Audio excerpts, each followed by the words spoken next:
ശരിക്കും കോവിഡ് എല്ലാവർക്കും വളരെ മോശമൊരു അനുഭവമായിരുന്നു എന്നുണ്ടെങ്കിലും ഞാൻ ശരിക്കും എൻ്റെ ഒരു ടേണിംഗ് പോയിന്റ് ആയിട്ട് കാണുന്നത് കോവിഡിനെയാണ്. ശരിയാണ്, മഞ്ഞുമൽ ബോയ്സ് എന്നുള്ളൊരു പടത്തിനെതിരെ ഇങ്ങനെ ഒരു അലിഗേഷൻ വന്നിട്ടുണ്ട്.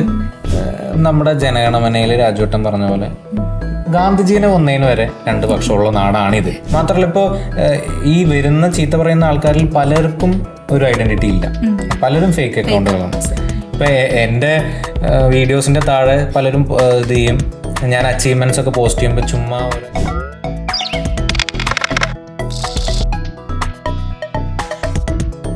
ഹലോ എവരിവൺ, ഇന്ന് എൻട്രിയുടെ ഒരു നെക്സ്റ്റ് പോഡ്കാസ്റ്റ് ആണ്, ഒരു സ്പെഷ്യൽ പോഡ്കാസ്റ്റ് ആണ് എന്ന് തന്നെ പറയാം. കാരണം ഈ എപ്പിസോഡിൽ നമ്മുടെ കൂടെയുള്ളത് ഒരു ടാക്സ് സ്ട്രാറ്റജിസ്റ്റ് ആണ്, എഡ്യൂക്കേറ്റർ ആണ്, ഒപ്പം ഒരു സോഷ്യൽ മീഡിയ സെലിബ്രിറ്റി കൂടെയാണ്. നമുക്ക് മുന്നിൽ ടാക്സ് പ്രോ അഭയ് എന്ന പേരിൽ അറിയപ്പെടുന്ന Abhay Rajkumar. Welcome to entry. Sir, ആദ്യം തന്നെ നമുക്ക് ചോദിക്കാനുള്ള ഒരു കാര്യം, പ്രൊഫൈൽ കാണുമ്പോൾ തന്നെ ഇപ്പോഴത്തെ യൂത്തിന് ഭയങ്കര ഇൻസ്പയറിംഗ് ആയിട്ടുള്ള ഒരു പ്രൊഫൈലാണ്. കാരണം കരിയർ ഗ്രോത്തിൻ്റെ ഒരു ജേണി ഞാൻ കണ്ടു. എന്ന് വെച്ച് കഴിഞ്ഞാൽ നമുക്ക് BBAക്കും BComനും അഡ്മിഷൻ കിട്ടാൻ ഒരു ബുദ്ധിമുട്ട് വന്നു എന്നറിഞ്ഞു. അതിനുശേഷം 20ാമത്തെ വയസ്സിൽ ആദ്യമായിട്ട് ജോലിക്ക് കയറി. പിന്നെ 6000 രൂപയായിരുന്നു, പറയുന്നതുകൊണ്ട് കുഴപ്പമില്ലല്ലോ, ആദ്യത്തെ ശമ്പളം. പിന്നെ അതിനുശേഷം 21ാമത്തെ വയസ്സ് തൊട്ടിട്ടുള്ള ആ ഒരു ഉയർച്ച, അതിനെപ്പറ്റി എന്താണ് പറയാനുള്ളത്? എനിക്കിപ്പോൾ നിങ്ങൾ പറഞ്ഞ ആ ഒരു കാര്യം കേൾക്കുമ്പോൾ ഭയങ്കര ഒരു രസമുണ്ട്. കാര്യം എന്താണെന്ന് വെച്ചാൽ ഞാൻ നിങ്ങളോട് ചോദിച്ചപ്പോൾ നിങ്ങൾ MPA ഗ്രാജുവേറ്റ് ആണ്. എനിക്കിപ്പോഴും ഒരു ഗ്രാജുവേഷൻ ഇല്ല, കാര്യം ഞാനൊരു ഡ്രോപ്പ് ഔട്ടാണ്. ഞാൻ ഈ പറഞ്ഞ പോലെ എൻ്റെ ഏറ്റവും നിയറസ്റ്റ് അവൈലബിൾ ആയ കോളേജിൽ അഡ്മിഷന് വേണ്ടിയിട്ട് നിന്നിരുന്നു. എനിക്ക് അന്ന് അത്ര മാർക്ക് ഇല്ലാത്തതുകൊണ്ട്, +2 കാര്യമായൊരു മാർക്ക് ഇല്ലാത്തതുകൊണ്ട് എനിക്ക് അങ്ങനെ അവിടെ BA എക്കണോമിക്സിനാണ് അന്ന് അഡ്മിഷൻ കിട്ടി. BA എക്കണോമിക്സ് എന്ന് പറഞ്ഞാൽ അങ്ങനെ അധികം ആരും പ്രിഫർ ചെയ്യാത്തൊരു കോഴ്സ് ആവുകൊണ്ട് അതിന് അഡ്മിഷൻ കിട്ടിയത്. പിന്നീട് എനിക്ക് കിട്ടി BCom BBA തന്നെ ട്രൈ ചെയ്തിരുന്നു. കാര്യം അന്ന് BCom എന്ന് പറയുന്നതിന് അവിടെ എനിക്കൊന്ന് 94% ഒക്കെ ആയിരുന്നു cut off mark. Of course എനിക്കത് കിട്ടിയില്ല. കിട്ടാത്തപ്പോൾ ഞാൻ BA എക്കണോമിക്സ് എടുത്തു. പിന്നെ ഫസ്റ്റ് ഇയറിൽ തന്നെ എനിക്ക് ഡ്രോപ്പ് ഔട്ട് ചെയ്യേണ്ടി വന്നു. ഡ്രോപ്പ് ഔട്ട് ചെയ്തിട്ടാണ് ഞാൻ ചാർട്ടേഡ് അക്കൗണ്ടൻസി ഫീൽഡിലേക്ക് കിടക്കുന്നത്. അപ്പോൾ ഓഫ് കോഴ്സ് ഒരു ഡ്രോപ്പ് ഔട്ട് ഫേസ് ചെയ്യേണ്ടി വന്നിട്ടുള്ള എല്ലാ രീതിയിലുള്ള ഹ്യൂമിലിയേഷൻസും എനിക്ക് കിട്ടിയിട്ടുണ്ട്. പക്ഷെ ഇപ്പോൾ നിങ്ങളിപ്പോൾ അതൊരു ഇൻട്രോയിൽ പറഞ്ഞപ്പോൾ അതിൽ എന്താ പറയുക, ആ ഫ്രൂട്ടിൽ ഇപ്പോൾ ഞാൻ എൻജോയ് ചെയ്യുന്നുണ്ട്. അപ്പം നിങ്ങളത് പറയുമ്പോൾ എനിക്കതൊരു സന്തോഷം തോന്നുന്നുണ്ട്. മാത്രമല്ല നിങ്ങളതൊരു കാര്യമാണ് എന്നുള്ള ടോണിൽ സംസാരിച്ചപ്പോൾ അത് കഴിഞ്ഞിട്ടുണ്ടായിരുന്ന ആ ജേണിയിൽ എനിക്ക് കിട്ടിയ ഹ്യൂമിലിയേഷൻസ്, എനിക്ക് കിട്ടിയ ഡിഫിക്കൽട്ടീസ്, അതൊക്കെ ഇപ്പോൾ രസമായിട്ട് തോന്നുന്നുണ്ട്. അപ്പം ജേണീനെ പറയുകയാണെങ്കിൽ ജേണി വാസ് ടഫ്, ബട്ട് ഞാൻ ഹാപ്പിയാണ്. ഞാൻ ഈ നിൽക്കുന്ന പൊസിഷനിൽ വളരെ ഹാപ്പിയാണ്, സാറ്റിസ്ഫൈഡ് ആണ്. ഓക്കെ, കാരണം ആ ഒരു സ്റ്റോറി കഴിഞ്ഞതിന് ശേഷം പിന്നെ 21ാമത്തെ വയസ്സിൽ ഒരു ടാക്സ് കൺസൾട്ടൻസി ഫേം സ്വന്തമായിട്ട് തുടങ്ങി. പിന്നെ അതിനുശേഷം ഇപ്പോൾ ഒരു അവാർഡ് ഹോൾഡർ കൂടിയാണ്, best GST faculty of Kerala എന്നൊരു അവാർഡ് ഹോൾഡർ കൂടിയാണ്. പിന്നെ വേറൊരു സ്റ്റോറി കൂടെ കേട്ടു, അതായത് ബാംഗ്ലൂരിൽ ഒരു 10 ഫ്രണ്ട്സിൻ്റെ കൂടെ താമസിച്ചിരുന്ന ഒരു മുറിയിലാണ് ആദ്യത്തെ ഓൺലൈൻ ക്ലാസ് സ്റ്റാർട്ട് ചെയ്തതെന്ന്. ആ ഒരു എക്സ്പീരിയൻസ് എങ്ങനെയെങ്കിലും ഈ 10 പേരൊക്കെ ഇരിക്കുന്ന സമയത്ത് നമ്മളൊരു ഓൺലൈൻ ക്ലാസ് എടുക്കുക എന്ന് പറയുമ്പോൾ അത്രയും ബുദ്ധിമുട്ടല്ലേ? ഞാൻ ഈ പറയണ പോലെ ഞാൻ എൻ്റെ ടീച്ചിങ് സ്റ്റാർട്ട് ചെയ്യുന്നത് കറക്റ്റ് പറഞ്ഞാൽ 2019 ടീച്ചിങ് എന്ന് പറയുന്ന ഒരു സാധനം എനിക്ക് ഭയങ്കര പാഷനായിരുന്നു. എന്താണ് അതിലത്തെ പാഷൻ എലമെന്റ് എന്ന് ചോദിച്ചാൽ ഓഫ് കോഴ്സ് സംസാരിച്ചുകൊണ്ടിരിക്കാനുള്ളൊരു ആഗ്രഹമാണ് അതിലത്തെ ഒരു പാഷൻ എലമെന്റ്. അതായത് എനിക്ക് മിണ്ടിക്കൊണ്ടിരിക്കാനും ആൾക്കാരോട് സംസാരിക്കാനും ഭയങ്കര ഇഷ്ടം. അപ്പം അതിൽ നിന്നാണ് ഈ ടീച്ചിങ് എന്നുള്ളൊരു ഫീൽഡ് എനിക്ക് കരിയർ ഓപ്ഷനായിട്ട് എടുക്കാമെന്നുള്ളൊരു പ്ലാൻ ആദ്യമായിട്ട് വരുന്നത്. പക്ഷേ ഓഫ് കോഴ്സ് നമ്മുടെ ചാർട്ടേഡ് അക്കൗണ്ടൻസി കമ്മ്യൂണിറ്റിയിൽ ഉണ്ടായിരുന്ന ഒരു പ്രശ്നം എന്താണെന്ന് വെച്ചാൽ, ഞാൻ ചാർട്ടേഡ് അക്കൗണ്ടൻസി സ്റ്റുഡൻ്റ് ആയിരുന്നു അന്ന്. അതിലുള്ളൊരു വിഷയം എന്താ വെച്ചാൽ, ചാർട്ടേഡ് അക്കൗണ്ടൻസി സ്റ്റുഡൻസ് അന്ന് ചാർട്ടേഡ് അക്കൗണ്ടൻസിൻ്റെ ക്ലാസ് മാത്രമേ കേൾക്കുള്ളൂ എന്നുള്ളൊരു ചാലഞ്ച് ഉണ്ടായിരുന്നു. അതായത് ചാർട്ടേഡ് അക്കൗണ്ടൻസി കോഴ്സ് കംപ്ലീറ്റ് ചെയ്ത ആൾക്കാർ ടീച്ച് ചെയ്യുന്നതിന് മാത്രമേ ഇരുന്ന് കൊടുക്കുള്ളൂ സ്റ്റുഡൻസ് എന്നുള്ളൊരു ചാലഞ്ച് ഉണ്ടായിരുന്നു. അപ്പോൾ അന്നത്തെ സ്റ്റേജ് എന്ന് പറയുമ്പോൾ ഞാൻ ജസ്റ്റ് കോഴ്സിലേക്ക് എൻ്റർ ചെയ്ത് ഞാനൊരു ബിഗിനർ എന്നുള്ള അവസ്ഥയിൽ നിൽക്കുന്ന ഒരാൾ, ഓഫ് കോഴ്സ് എനിക്ക് ടീച്ചിങ് ഫീൽഡിലേക്ക് വരിക എന്നുള്ളത് ഭയങ്കര ഡിഫിക്കൽട്ടി ആയിരുന്നു. കാരണം എനിക്ക് ഈ കോഴ്സ് കംപ്ലീറ്റ് ചെയ്തിട്ട് ടീച്ചിങ് തുടങ്ങാൻ പറ്റുള്ളൂ എന്നുള്ളൊരു അവസ്ഥ അന്ന് കമ്മ്യൂണിറ്റിയിൽ ഉണ്ടായിരുന്നു. അപ്പോൾ ആ ടൈമിലാണ് സത്യം പറഞ്ഞാൽ ഭയങ്കര ലക്ക് എന്നുള്ള രീതിയിൽ കോവിഡ് വന്നുപെടുന്നത്. ശരിക്കും കോവിഡ് എല്ലാവർക്കും വളരെ മോശമൊരു അനുഭവമായിരുന്നു എന്നുണ്ടെങ്കിലും ഞാൻ ശരിക്കും എൻ്റെ ഒരു ടേണിംഗ് പോയിന്റ് ആയിട്ട് കാണുന്നത് കോവിഡിനെയാണ്. കോവിഡ് എന്ന് പറയുന്നത് ശരിക്കും എനിക്കൊരു ബ്ലെസ്സിങ് ആയിരുന്നു.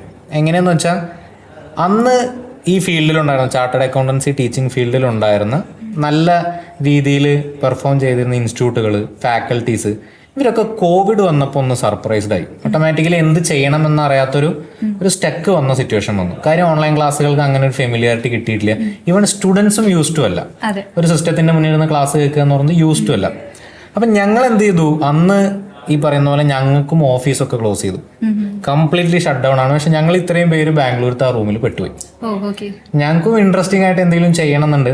അങ്ങനെ ഒരു രാത്രി ഇരുന്ന് എടുത്തൊരു ഡിസിഷനാണ് എന്നാൽ നമുക്ക് ഓൺലൈൻ ടീച്ചിങ് സ്റ്റാർട്ട് ചെയ്യാം. അപ്പം ഞങ്ങൾക്ക് ആ ഡിസിഷൻ എടുക്കുമ്പോൾ ഞങ്ങൾക്ക് ഇത് എങ്ങനെ സ്റ്റുഡൻസിലേക്ക് എത്തും എന്നുള്ളത് അറിയില്ല. കാര്യം ഓൺലൈൻ എന്ന് പറഞ്ഞാൽ നമുക്ക് ആകെ അറിയാവുന്നത് യൂട്യൂബും ഫേസ്ബുക്കും ഇൻസ്റ്റാഗ്രാമും ഒക്കെയാണ്. അല്ലാണ്ട് ഒരു ടീച്ചിങ് പ്ലാറ്റ്ഫോമൊന്നും നമ്മൾ അതുവരെ കണ്ടിട്ടുമില്ല. നമ്മൾ അങ്ങനെ ഒരു ക്ലാസ് എടുത്ത ശീലമൊന്നുമില്ല. അപ്പം ഞങ്ങൾ എന്ത് ചെയ്തു എന്ന് വെച്ചാൽ ഞങ്ങൾ ആദ്യം ഇതൊരു അഡ്വർടൈസ്മെന്റ് ആയിട്ട് ഒരു പോസ്റ്റർ രൂപത്തിൽ ഇറക്കി. ഞങ്ങൾ തന്നെ ഡിസൈൻ ചെയ്തിട്ട് ഇറക്കിയപ്പോൾ കുറച്ച് എൻക്വയറീസ് വന്നപ്പോൾ ഞങ്ങൾ എന്ത് ചെയ്തു, ഒരു 10-15 എൻക്വയറീസ് ഒക്കെ വന്നു. പക്ഷെ അപ്പോഴും ഞങ്ങൾക്ക് ഇതിനെ എങ്ങനെ അക്യൂമുലേറ്റ് ചെയ്തിട്ട് ഒരു സ്ഥലത്ത് ഇരുത്തിയിട്ട് ഇവരിലേക്ക് എങ്ങനെ ഞങ്ങൾ സംസാരിക്കണം എന്നുള്ളത് അറിയില്ല. അപ്പം ഞങ്ങൾ എന്ത് ചെയ്തു, 4-5 ഫോണുകൾ നിരത്തി വെച്ച് ഓരോന്നിലും സ്റ്റുഡൻസിനെ ആഡ് ചെയ്ത് സാധാ കോൾ എന്നുള്ള രൂപത്തിൽ ഇങ്ങനെ 4 ഫോൺ ഉണ്ടാവും അല്ലെങ്കിൽ 5 ഫോൺ ഉണ്ടാവും. അതിൽ ഞങ്ങൾ ഇങ്ങനെ ഇരുന്ന് സംസാരിച്ച് ക്ലാസ്സുകൾ എടുത്ത് തുടങ്ങി. കാര്യം അതേ ഞങ്ങൾക്ക് അറിയുള്ളൂ. അന്ന് ഈ സൂം അല്ലെങ്കിൽ മറ്റ് മീഡിയംസ് ഒന്നും നമ്മൾ അവെയർ അല്ല. അതങ്ങനെ എടുത്ത് ഞങ്ങൾക്ക് ഈ ഫോണിൽ ഉൾക്കൊള്ളാൻ പറ്റുന്ന ഒരു ക്രൗഡിനെയൊക്കെ കൂടുതൽ ക്രൗഡ് വന്നു തുടങ്ങിയപ്പോൾ ഞങ്ങളുടെ കൂട്ടത്തില് ഈ പറയുന്ന പോലെ ടെക്നോളജി കുറച്ചറിയുന്ന ഒരാള് സൂമിനെ കുറിച്ച് നമുക്ക് സജസ്റ്റ് ചെയ്തു. അങ്ങനെ സൂമിനെ പഠിച്ച് പിന്നെ സൂമിൽ സെഷൻസ് ഒക്കെ എടുത്ത് തുടങ്ങിയതാണ് ശരിക്കും എൻ്റെ ടീച്ചിങ് കരിയർ. ആ ടീച്ചിങ് കരിയറിൽ ഞാൻ ബിൽഡ് ചെയ്ത ആ പ്രൊഫൈൽ വെച്ചിട്ടാണ് ഈ ടാക്സ് എന്ന ഫീൽഡിലേക്ക് സത്യം പറഞ്ഞ് ഞാൻ വരുന്നത്. അപ്പോൾ ഓഫ് കോഴ്സ് അന്ന് നിങ്ങൾ ചോദിച്ച ചോദ്യത്തിന് സ്പെസിഫിക് ആയിട്ട് ആൻസർ പറയുകയാണെങ്കിൽ അന്നത്തെ ആ ക്രൗഡൊന്നും നമുക്കൊരു മാറ്റർ ആയിരുന്നില്ല. കാര്യം ഞങ്ങൾ രാത്രിയും പകലും ഇരുന്ന് ഇതിന്റെ ബാക്കിൽ തന്നെ ആയിരുന്നു, ഇതിന്റെ പിന്നിൽ തന്നെ ആയിരുന്നു. അപ്പൊ അതൊരു രസമുള്ള ജേർണി ആയിരുന്നു. അല്ലാണ്ട് ക്രൗഡ് നമുക്കൊരു നെഗറ്റീവ് ഫീലിംഗ് ആയിട്ട് വന്നത് ആ ക്രൗഡ് ഉണ്ടാവുകൊണ്ടാണ് ശരിക്കും ഞങ്ങൾക്ക് അന്ന് തുടങ്ങാൻ പറ്റിയത്. ഇപ്പം പുതിയതായിട്ട് ഇറങ്ങിയ ഒരു പടമാണ് മഞ്ഞുമൽ ബോയ്സ്. ഞാനടക്കം ഫാമിലിയോടെ പോയി കണ്ട ഒരു ഫിലിമായിരുന്നു. നമുക്ക് എല്ലാവർക്കും ഭയങ്കര ഇഷ്ടപ്പെട്ട ഒരു ഫിലിമായിരുന്നു. പക്ഷേ ഈ അടുത്തിടെയായിട്ട് ഒരു ന്യൂസ് കണ്ടായിരുന്നു. എൻഫോഴ്സ്മെന്റ് ഡയറക്ടറേറ്റിന്റെ ഒരു അന്വേഷണം വന്നു. നമുക്കെല്ലാം പ്രിയപ്പെട്ടതായിട്ടുള്ള നടനായിട്ടുള്ള സൗബിനെ ചോദ്യം ചെയ്തു. അങ്ങനെ ഒരു കാര്യം, അതിനെപ്പറ്റി എന്താ കൂടുതലായിട്ട് എന്തെങ്കിലും? അതിൽ എനിക്ക് പറയാനുള്ളത്, ഒന്ന് ശരിയാണ്, മഞ്ഞുമൽ ബോയ്സ് എന്നുള്ള ഒരു പടത്തിനെതിരെ ഇങ്ങനെ ഒരു അലിഗേഷൻ വന്നിട്ടുണ്ട്. അതിൽ സൗബിനാണ് പ്രൊഡ്യൂസർ. ഇപ്പൊ സൗബിൻ ബ്ലാക്ക് മണി കൺവേർഷനിൽ ഇൻവോൾവ് ആണെന്ന് പറഞ്ഞിട്ടുള്ള ഒരു അലിഗേഷന്റെ റിലേറ്റഡ് ആയിട്ട് എൻഫോഴ്സ്മെന്റിന്റെ സെർച്ച് വന്നിട്ടുണ്ട്. ക്വസ്റ്റ്യനും ചെയ്തിട്ടുണ്ട് സൗബിനെ. അതിന്റെ സത്യാവസ്ഥ എന്താണെന്ന് നമുക്കറിയില്ല. ചെയ്തിട്ടുണ്ടായിരിക്കാം, ചിലപ്പോൾ ചെയ്തിട്ടില്ലായിരിക്കാം. ഇപ്പൊ ജസ്റ്റ് ക്വസ്റ്റ്യനിങ് എന്ന് പറയുന്ന ഒരു സ്റ്റേജിൽ അല്ലെങ്കിൽ ഇൻവെസ്റ്റിഗേഷൻ എന്ന് പറയുന്ന ഒരു സ്റ്റേജാണ് നടന്നുകൊണ്ടിരിക്കുന്നത്. ഒരു കോർട്ട് സൗബിൻ കുറ്റം ചെയ്തു അല്ലെങ്കിൽ മഞ്ഞുമൽ ബോയ്സ് എന്നുള്ള മൂവി ഇതിൽ ഇൻവോൾവ് ആണെന്ന് ഉറപ്പിച്ച് പറഞ്ഞാൽ നമുക്കൊക്കെ പറയാം ശരിയാണ്, അതുണ്ട് എന്നുള്ളത്. അതൊരു സൈഡ്. പക്ഷെ അതൊരു എക്സാമ്പിൾ ആയിട്ട് നമുക്ക് പറയുകയാണെന്നുണ്ടെങ്കിൽ ഓഫ് കോഴ്സ് മൂവി ഇൻഡസ്ട്രിയിൽ ബ്ലാക്ക് മണി കൺവേർഷൻസ് അല്ലെങ്കിൽ ക്യാഷ് ഡീലിങ്സിന്റെ അതിപ്രസരം ഇതൊക്കെ ഉണ്ട്. ഇതൊക്കെ ഉള്ളൊരു ഫീൽഡ് തന്നെയാണ്.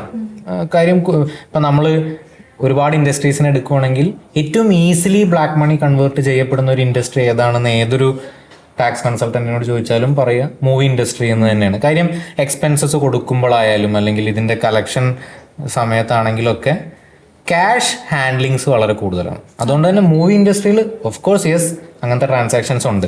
ബട്ട് നമുക്ക് ഇപ്പൊ മഞ്ഞുമൽ ബോയ്സിനെ കുറിച്ച് സംസാരിക്കുമ്പോൾ അവരത് ചെയ്തിട്ടുണ്ടോ എന്നുള്ളതിൽ നമുക്ക് ധാരണ ഇല്ല.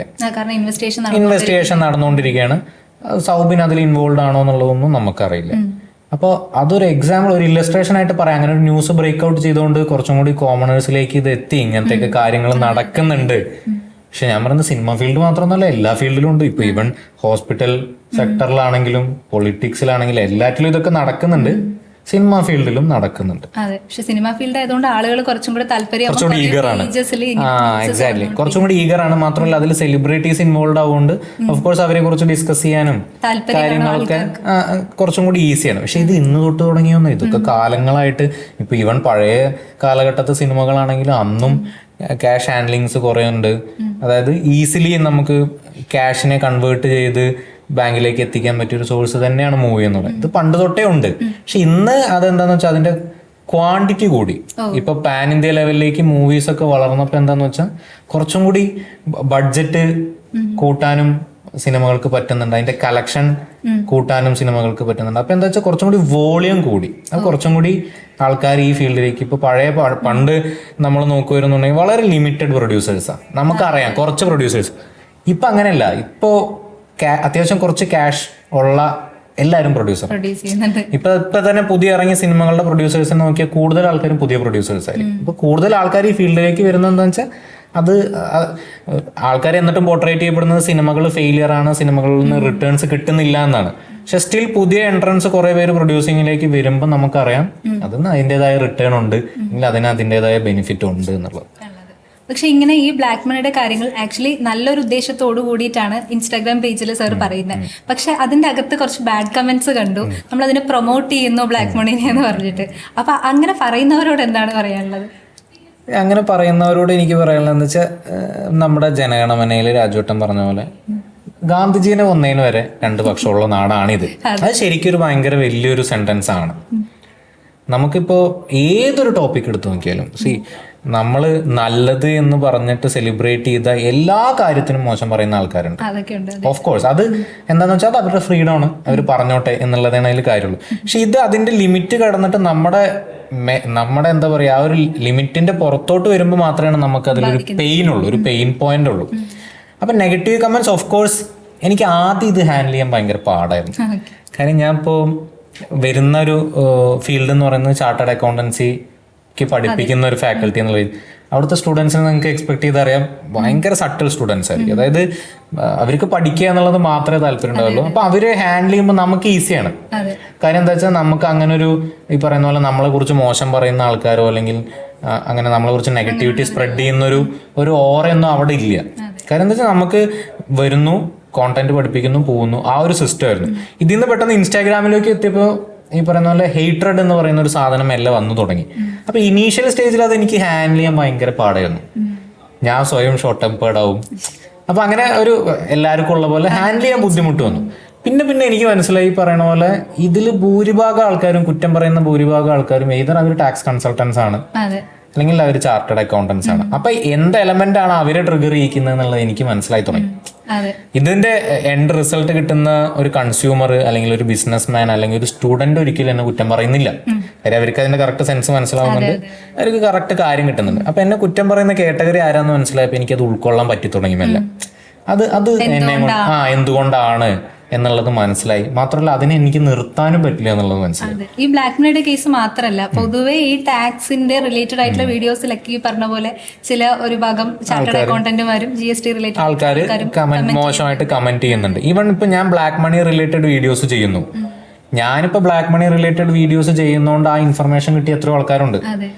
അല്ലാണ്ട് ഇവർക്കൊന്നും ഇപ്പൊ സിനിമയിൽ ഇങ്ങനെ നടക്കുന്നുണ്ട് അല്ലെങ്കിൽ പൊളിറ്റിക്സിൽ ഇങ്ങനെ നടക്കുന്നുണ്ട് എന്ന് കിട്ടാൻ വേറെ സോഴ്സ് ഇല്ല. ഒരിക്കലും ന്യൂസ് ചാനൽസ് പറയില്ല. കാര്യം അവർക്ക് അത് പറയണതിനൊരു പരിധിയുണ്ട്. അപ്പൊ നമ്മളിത് പറയുന്നതിലൂടെ നോളേജ് കിട്ടുന്ന കുറെ ആൾക്കാരുണ്ട്. എനിക്ക് ശരിക്കും എന്റെ ഇന്റൻഷൻ ബ്ലാക്ക് മണി കൺവെൻഷൻ ആയിരുന്നു എന്നുണ്ടെങ്കിൽ ഞാൻ അതിന്റെ വീഡിയോ ചെയ്യില്ല.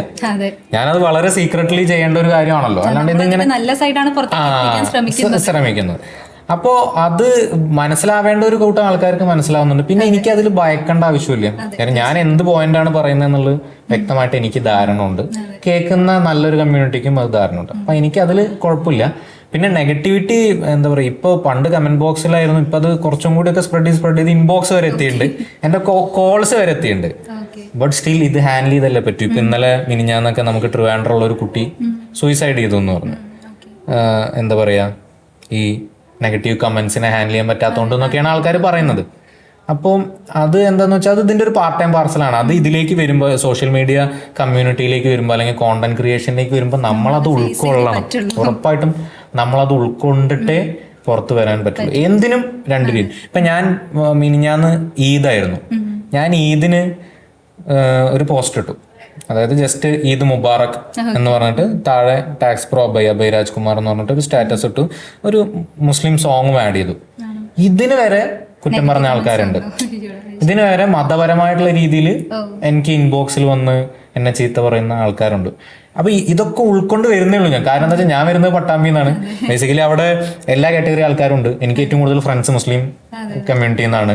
ഞാൻ ഇവരുടെ എല്ലാവരും വീട്ടിൽ പോകുന്ന ആളാണ്. അപ്പൊ നമ്മൾ ഇതിലൊന്നും യൂസ്ഡ് അല്ല, ഈ സംസാരങ്ങളിലും അല്ലെങ്കിൽ ഈ മതപരമായ ചർച്ചകളിലൊന്നും നമ്മൾ യൂസ്ഡ് അല്ല. അപ്പൊ ഞാൻ മനസ്സിലാക്കുന്ന എന്ത് ചെയ്താലും അത് വരും. പിന്നെ അത് സ്റ്റോപ്പ് ചെയ്യാനുള്ള ഒരു ട്രൈ ഞാൻ എടുത്തിട്ട് കാര്യമില്ല. എന്തിനെങ്കിലും ഒരു കോമൺ റിപ്ലൈ കൊടുക്കണം എന്ന് തോന്നുകയാണെങ്കിൽ ഞാൻ ഒരു പോസ്റ്റിലൂടെ റീലിലൂടെ ഒരു കോമൺ റിപ്ലൈ കൊടുക്കും. ഈ ഒരു ഫീൽഡിൽ നമ്മൾ ഇറങ്ങി കഴിഞ്ഞാൽ ഇത് ഫേസ് ചെയ്യാൻ ആദ്യമേ മൈൻഡിൽ സെറ്റ് ആക്കി. ഉറപ്പായിട്ടും ആദ്യം മൈൻഡിൽ സെറ്റ് ആയിരുന്നില്ല കേട്ടോ. പക്ഷെ ഇപ്പൊ യൂസ്ഡ് ആയി. ഇപ്പൊ യൂസ്ഡ് ആയി. ഇപ്പൊ എനിക്കതൊരു വലിയ വിഷയമുള്ള കാര്യമില്ല.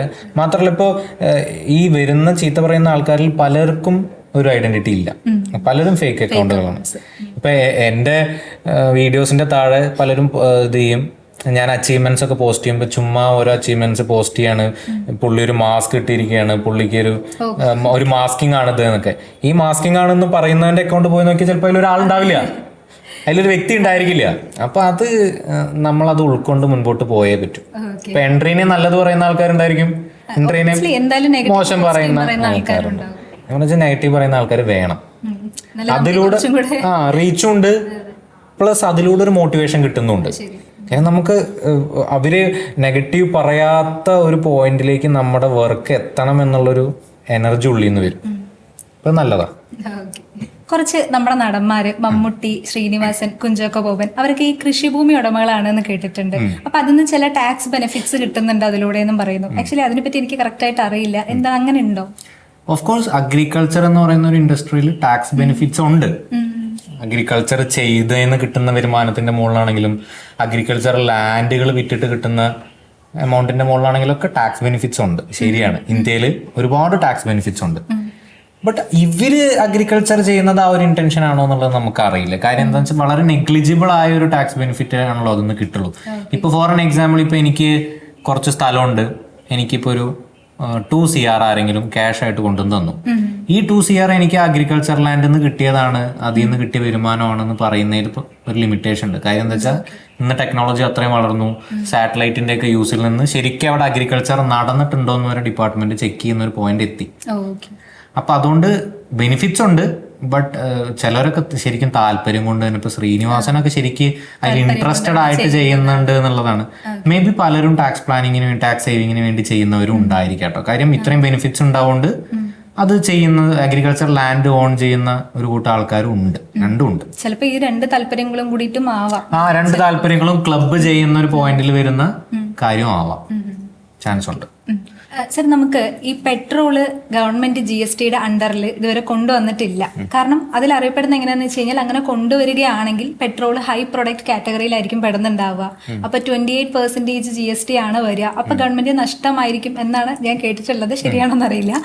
അപ്പം ഇപ്പം ഒരു ന്യൂസ് കണ്ടായിരുന്നു, അത് നമുക്ക് ഗവൺമെന്റ് പെട്രോള് GSTയുടെ അണ്ടറിൽ കൊണ്ടുവരുന്നു എന്ന് പറഞ്ഞിട്ട്. അത് ശരിയാണോ? അങ്ങനെയാണെങ്കിൽ അത് ഗവൺമെന്റിന് നഷ്ടം തന്നെയാണോ? ഇതില് പെട്രോള് നിയമം എഴുതി വെച്ച ഒരു ലാംഗ്വേജ് നോക്കുവാണെങ്കിൽ പെട്രോളിനെ എപ്പോൾ വേണമെങ്കിലും GSTയിലേക്ക് കൊണ്ടുവരാം എന്നുള്ള രീതിയിലാണ് ലോ എഴുതി വെച്ചിട്ടുള്ളത്. അത് കറക്റ്റാണ്. പിന്നെ പെട്രോളിന്റെ മുകളിൽ GST വരുന്നതാണോ നല്ലത് എന്നുള്ളത് ഒരു കോമണറോട് ചോദിച്ചാൽ, ഞാനൊരു സാധാരണക്കാരൻ എന്നുള്ള നിലയിൽ സംസാരിക്കുമ്പോൾ ഓഫ് കോഴ്സ് കൊണ്ടുവന്നാൽ തന്നെയാണ് നമുക്ക് ലാഭം. കാര്യം GST കൂടി വരുമ്പോഴാണ് നമുക്ക് ലാഭം. അതെങ്ങനെയാന്ന് വെച്ചാൽ, ഇപ്പോ GSTയിലേക്ക് കൊണ്ടുവരുവാണെന്നുണ്ടെങ്കിൽ ഹയസ്റ്റ് ചാർജ് ചെയ്യാൻ പറ്റുന്ന GST റേറ്റ് എന്ന് പറയുന്നത് പറഞ്ഞ പോലെ 28% ആണ്. അത് ചാർജ് ചെയ്താൽ തന്നെ പെട്രോളിന്റെ വില എന്ന് പറയുന്നത് ഏകദേശം പകുതിയോളം കുറയും. കാര്യം ഇപ്പൊ ഉള്ള നികുതി എന്ന് പറയുന്നത് 100-150% ഇപ്പോ നികുതി ചാർജ്. GST അല്ല, മറ്റ് നികുതികൾ കൂടിയിട്ട് ചാർജ് ചെയ്യപ്പെടുന്നത്. അതുകൊണ്ടാണ് പെട്രോളിന് ഇത്രയും വില വരുന്നത്. മാത്രമല്ല ഈ നികുതിയുടെ മേജർ ഒരു ഭാഗവും സ്റ്റേറ്റ് ഗവൺമെന്റിനും പോകുന്നുണ്ട്, സെൻട്രൽ ഗവൺമെന്റിനും പോകുന്നുണ്ട്. GSTയുടെ അണ്ടറിലേക്ക് ഇത് കൊണ്ടുവരാൻ പറ്റിയാൽ നമ്മൾ രക്ഷപ്പെട്ടു. കാര്യം എന്താ വെച്ചാൽ മാക്സിമം ചാർജ് ചെയ്യാൻ പറ്റുന്നത് 28 ആണ്. 28 നമുക്ക് കൊടുക്കാം, ഒരു കുഴപ്പമില്ല. അപ്പൊ അങ്ങനെ നോക്കുമ്പോൾ നമ്മുടെ ഭാഗത്ത് നോക്കുമ്പോൾ ഇത് കറക്റ്റ് ആണ്, നല്ലതാണ്. പക്ഷെ ഗവൺമെന്റിന്റെ ഭാഗത്ത് നോക്കുമ്പോൾ വലിയൊരു നികുതി അവിടെ പോവാണ്. പക്ഷെ ഇതിന്റെ അപ്പുറം നമ്മൾ മനസ്സിലാക്കേണ്ട വേറൊരു ഗെയിം എന്താന്ന് വെച്ചാൽ, ഇപ്പൊ പെട്രോള് GSTയിലേക്ക് കൊണ്ടുവന്നു. പെട്രോൾ GSTയിലേക്ക് കൊണ്ടുവരുമ്പോൾ ഓഫ് കോഴ്സ് പെട്രോളിന്റെ വില എന്ന് പറയുന്നത് വലുതായിട്ട് കുറയും. പെട്രോളിന്റെ വില കുറഞ്ഞാൽ ശരിക്കും പെട്രോളിന്റെ വില മാത്രമല്ല കുറയുന്നത്, വേറെ സാധനങ്ങളുടെ എല്ലാറ്റിന്റെയും വില. ഇപ്പൊ ഈ പ്രോഡക്റ്റ് നമ്മൾ ഇട്ടിരിക്കുന്ന ഡ്രസ്സ്, നമുക്ക് വേണ്ട ഒരുവിധം എല്ലാ സാധനങ്ങളുടെയും വില കുറയും. കാരണം ഇതിന്റെ എല്ലാറ്റിന്റെയും കോസ്റ്റിങ് ചെയ്യുമ്പോൾ വലിയൊരു എക്സ്പെൻസ് ആയിട്ട് നമ്മൾ എഴുതുന്നത് ട്രാൻസ്പോർട്ടേഷനാണ്.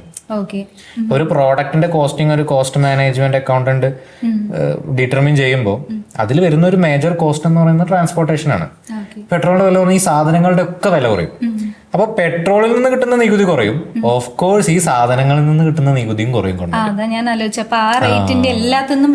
ടാക്സ് കുറയും. ഇപ്പൊ മൊബൈൽ 20,000 രൂപയുടെ മൊബൈൽ 10,000 രൂപയ്ക്ക് വിൽക്കേണ്ടി വരും. അപ്പൊ എന്താവും? 10,000-ന് മുകളിലെ ടാക്സ് കിട്ടുള്ളൂ. അപ്പൊ ഇങ്ങനെ നോക്കുമ്പോൾ എല്ലാറ്റിന്റെയും വില കുറയും, എല്ലാറ്റിന്റെയും വില കുറഞ്ഞാൽ എല്ലാറ്റിൽ നിന്നും കിട്ടുന്ന ടാക്സ് അത്രയും കുറയും. അപ്പൊ അങ്ങനെ ഒരു ത്രെറ്റ് കൂടി ഇതിലുണ്ട്. അങ്ങനെ വരുമ്പോൾ എന്താന്ന് വെച്ചാൽ ഇന്ത്യക്ക് മറ്റ് ഫോറിൻ കൺട്രീസിൽ കോയിൻസുമായിട്ട് കറൻസി ആയിട്ടൊക്കെ കമ്പയർ ചെയ്യുമ്പോൾ ഇന്ത്യൻ റുപ്പിയുടെ ഒക്കെ വാല്യൂ താഴെ പോകാനുള്ള സാധ്യതയുണ്ട്. അപ്പൊ അതിലേക്കൊക്കെ ലീഡ് ചെയ്യുന്ന ഒരു സാധനമാണ് ഈ പെട്രോളിനെ GST കൊണ്ടുവരുന്നത്. ആ ത്രെട്ടുകളൊക്കെ പേടിച്ചിട്ട് കൂടിയാണ് ഗവൺമെന്റ് ഇങ്ങനെ ഒരു ഡിസിഷൻ എടുക്കാതെ ഇതുവരെ കീപ്പ് ചെയ്തിരിക്കുന്നത്. ഇനി കൊണ്ടുവരുമോ എന്നുള്ള ചോദ്യം ചോദിച്ചാൽ അറിയില്ല എന്നുള്ള തന്നെ പറയാൻ പറ്റില്ല. കാര്യം എന്താണെന്ന് വെച്ചാൽ എൻ്റെ മനസ്സ് പറയണോ അങ്ങനെ നിയർ ഫ്യൂച്ചറിൽ കൊണ്ടുവരാനുള്ള സാധ്യത ഇല്ല എന്നുള്ളൊരു കാര്യമാണ് മനസ്സ് പറയുന്നത്. കാര്യം എന്താ വെച്ചാൽ അത് കൊണ്ടുവന്നാൽ അതിന്റെ വേറെ കുറെ ആഫ്റ്റർ എഫക്ട്സുകൾ ഗവൺമെന്റിന് ഉണ്ടാവും. നമുക്ക് ഗുണമേ ഉള്ളൂ, ആസ് എ കൺസ്യൂമർ നമുക്ക് നല്ല ലാഭമേ ഉള്ളൂ. പക്ഷെ ഗവൺമെന്റിന് അതിന്റെ ഒരുപാട് ത്രെട്ടുകൾ ഉണ്ടായിരിക്കും.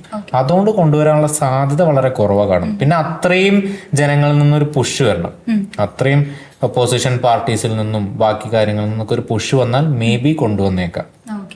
ഇതേ റൂളുള്ള ഒരു വേറെ പ്രൊഡക്റ്റാണ് ആൽക്കഹോൾ. ഇതേപോലെ ഗവൺമെന്റിന് ഒരുപാട് ടാക്സ് കിട്ടുന്ന ഒരു സാധനമാണ്. അതും GST കൊണ്ടുവന്ന വില കുറയും. കാരണം ടാക്സ് മാക്സിമം 28% ഉള്ളൂ. നാട്ടിലെല്ലാവരും ഹാപ്പി ആവും സത്യം പറഞ്ഞു. പക്ഷെ ഗവൺമെന്റ് അൺഹാപ്പി ആവും. അതിൽ തന്നെ ഒരു മനസ്സിലാക്കേണ്ട കാര്യം എന്താ വെച്ചാൽ പെട്രോൾ നിയമം എഴുതി വെച്ചപ്പോൾ പെട്രോളിനെ മേ ബി ആഫ്റ്റർ ഒരു കുറെ കാലങ്ങൾ കഴിഞ്ഞാൽ ഗവൺമെന്റിന് തോന്നുവാണെങ്കിൽ കൊണ്ടുവരാം എന്നുള്ള ലാംഗ്വേജിലാണ് എഴുതി വെച്ചത്. പക്ഷെ ആൽക്കഹോളിന് ഒരിക്കലും കൊണ്ടുവരാൻ പറ്റില്ല എന്നുള്ള ലാംഗ്വേജിലാണ് എഴുതി വെച്ചിട്ടുള്ളത്. അപ്പൊ അതൊരു ഇൻട്രസ്റ്റിംഗ് ആയ ഒരു കാര്യമാണ്. ഒരിക്കലും ഇനിയിപ്പോ സമരം ചെയ്തിട്ടും കാര്യമില്ല, ഒന്നും ചെയ്തിട്ട് കാര്യമില്ല. നിയമം എഴുതി വെച്ചത് ആൽക്കഹോളിനെ കൊണ്ടുവരാൻ പാടില്ല എന്നുള്ള രീതിയിൽ. നിയമത്തിന്റെ ബേസിസിൽ നമുക്ക് വളരെ ഫ്രീക്വന്റ് ആയിട്ട് തോന്നും ചില നിയമങ്ങളൊക്കെ കാണുമ്പോൾ ഇതൊരു സ്റ്റുപ്പിഡ് ലോ ആണോ എന്നൊക്കെ നമുക്ക് തോന്നും. പക്ഷെ അതിന് നമ്മൾ സത്യം പറഞ്ഞാൽ നമ്മൾ കുറെ അതില് ടാക്സ് എന്ന് പറയുന്നത് ശരിക്കും ഞാൻ പറയാറുള്ളത് ഒരു പൊന്മുട്ട ഇടുന്ന താറാവാണ്. ഞാൻ ഈ ഫീൽഡിലേക്ക് വന്നതിന് ശേഷമാണ് മനസ്സിലാക്കുന്നത് ശരിക്കൊരു ഗോൾഡൻ കരിയർ ആണ്.